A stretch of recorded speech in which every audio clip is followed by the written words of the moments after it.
Hello aspirants, welcome back to another video of UPSC on Mars. So we all know कि आप सभी बहुत परेशान चल रहे हैं एंड आप सभी के दिमाग में सिर्फ 2-3 क्वेश्चन रिवॉल्व कर रहे हैं कि should we start preparing for mains, किस कोचिंग की आंसर की से मिलाएं कि ज़्यादा एक्यूरेसी समझ में आए स्कोर की, राइट, एंड एट्सेट्रा, राइट. तो इस वीडियो को बनाने का मेन पर्पस है कि जब तक प्रीलिम्स का रिजल्ट आ रहा है उसके पहले के जो 2 क्रूशियल वीक्स होते हैं आपसे उनका बेस्ट यूटिलाइजेशन करवाया जाए.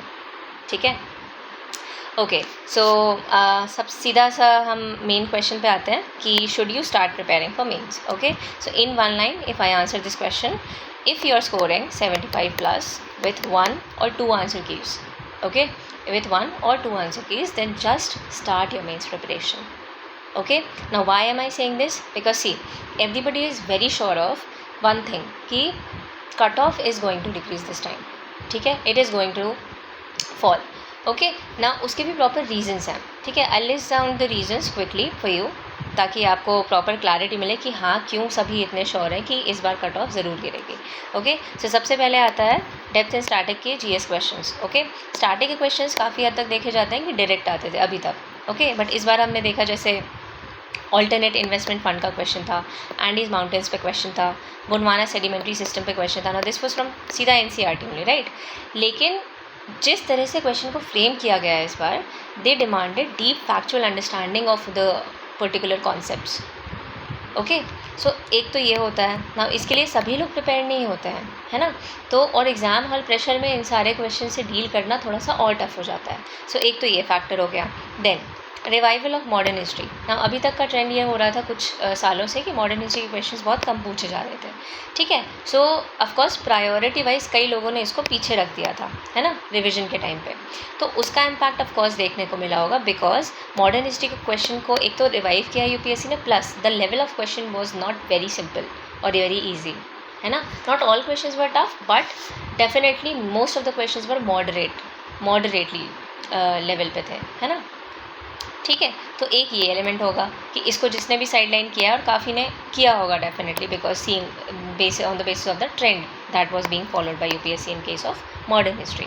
सो उसका इम्पैक्ट डेफिनेटली पड़ेगा बिकॉज आप जब स्टैटिक के क्वेश्चन कोई गलत करता है ना, और जब मेजॉरिटी ऑफ द एस्पिरेंट्स अगर मॉडर्न हिस्ट्री के क्वेश्चन गलत कर रहे हैं, किसी भी स्टैटिक पोर्शन के गलत कर रहे हैं, तो कट ऑफ गिरना एक बनी बात हो जाती है.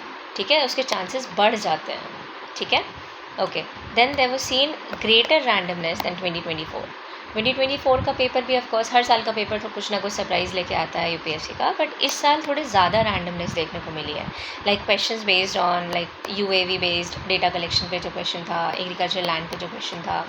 सो इन सारे क्वेश्चंस में काफ़ी ज़्यादा रैंडमनेस देखने को मिली.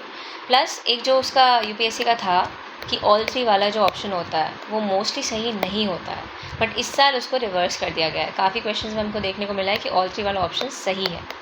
ठीक है, सो यूपीएससी ने काफ़ी ट्राई किया है कि जो उसके टेम्पलेट्स लोग समझ रहे हैं और उसको थोड़ा सा ईजी समझ पा रहे हैं, उसने उस चीज़ को पूरी तरह से ड्रॉप करने की कोशिश की है एंड काफ़ी अच्छा अटेम्प्ट किया है इस बार के पेपर में. ठीक है, तो एक ये रीज़न हो जाता है. Then there was a very बहुत ज़्यादा इम्पैक्ट पड़ा है इस वाले पॉइंट से कि there were lengthier statements and trickier options. एक तो लेंथी है, चलो वो ठीक है, but there were trickier options. It is not very easy to make a rational judgement and logical judgement in such trickier options, वो भी एग्जामिनेशन हॉल में, है ना. सो ये काफ़ी इम्पैक्ट किया है बिकॉज थोड़ा सा टाइम मैनेजमेंट में भी इससे काफ़ी फ़र्क पड़ा है. क्योंकि जब लेंथी स्टेटमेंट्स होते हैं तो अगर कोई 3 राउंड में पेपर सॉल्व करता था, वो 2 राउंड में ही सॉल्व कर पाया है, वो तीसरा राउंड ले ही नहीं पाया because the question paper was lengthy because of these lengthier statements. ठीक है, तो एक ये रीज़न हो जाता है. और जब एलिमिनेशन टफ हो जाता है ना ट्रिकियर ऑप्शन की वजह से, तो मिस्टेक्स होने के चांसेस जो है वो बढ़ जाते हैं. ओके, देन हमारा आता है बहुत इंपॉर्टेंट पॉइंट कि सी सैट जो था 2025 का इस बारी का, 2024 से तो definitely it was on a tougher side. Okay, so this is definitely going to be an eliminator, and ये थोड़ा ज़्यादा एलिमिनेटर के फॉर्म में एक्ट इसलिए भी करेगा बिकॉज GS1 का पेपर क्योंकि बहुत ज़्यादा रैंडम था इस बारी, सो उसका इम्पैक्ट बहुत सारे एस्पिरेंट्स के दिमाग में छूटता है काफ़ी टाइम के लिए.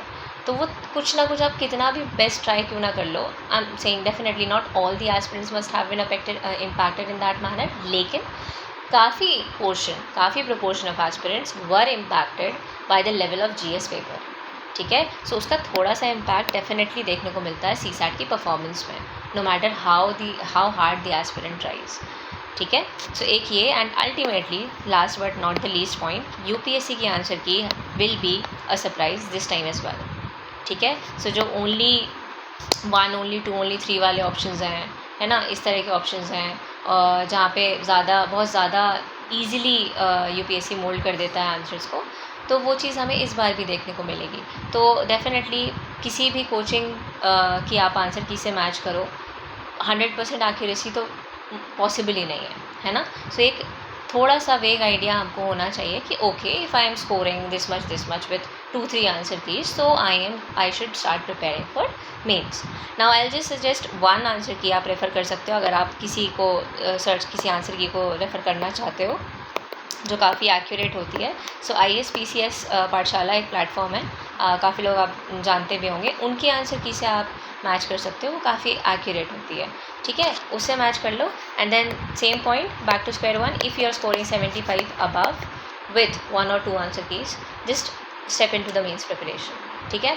एक बहुत अच्छा पॉइंट आई टेल यू आपको, क्योंकि आपको मेंस की प्रिपरेशन क्यों स्टार्ट कर देनी चाहिए, ठीक है। उसके लिए I tell you one last and very important point. देखो, मान लीजिए कि आपका सिलेक्शन हो रहा है, ठीक है, तब तो ये 2 हफ्ते और भी ज़्यादा क्रूशियल हो जाते हैं, ठीक है, बिकॉज जब तक प्रीलिम्स का रिज़ल्ट आएगा ना, तो अगर आप अभी से मेंस की प्रिपरेशन स्टार्ट कर देते हो, आपका बढ़िया से मोमेंटम बन चुका होगा मेंस की प्रिपरेशन करने के लिए। मोमेंटम बनाने में काफ़ी टाइम लगता है मेंस की प्रिपरेशन के लिए, ठीक है। जो लोग पहली बार प्रिपेयर कर रहे होंगे मेंस के लिए, उनको ये न्यू लगेगा, उनको शायद नहीं पता होगा, बट जो लोग कर चुके हैं पहले, उनको डेफिनेटली पता होगा कि हाँ, it takes time to make momentum for mains की प्रिपरेशन, बिकॉज प्रीलिम्स की साइकिल इज़ डिफरेंट, मेंस की साइकिल इज़ डिफरेंट, दोनों की प्रिपरेशन का तरीका इज़ ऑल्सो डिफरेंट, ठीक है।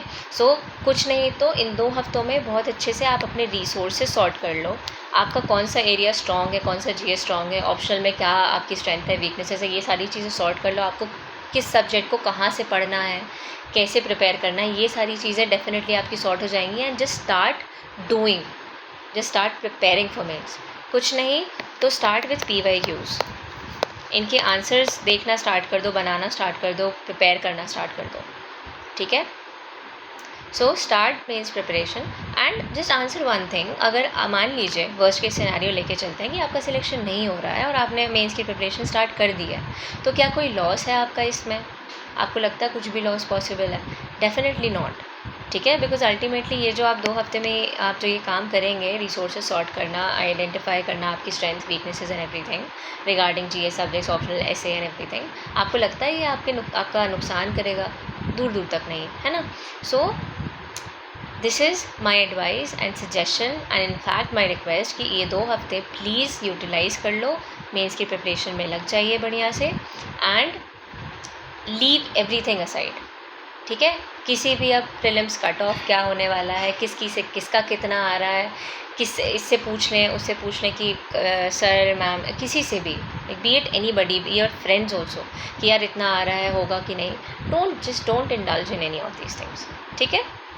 Just start preparing for mains if you are scoring 75+. That's all. This was my last advice and suggestion. And इसके अलावा अगर आपकी कोई भी क्वेरी है, कुछ डाउट्स हैं, तो कमेंट्स में पूछ लीजिए, या फिर टेलीग्राम चैनल के जो भी हमारे कोर चैनल्स हैं, इंपॉर्टेंट चैनल्स हैं, उनका link I share in the description. Join those channels and then you can ask us there, या आप हमें DM भी कर सकते हो, ठीक है। All right, so that's all. Wish you all very best of luck for prelims result.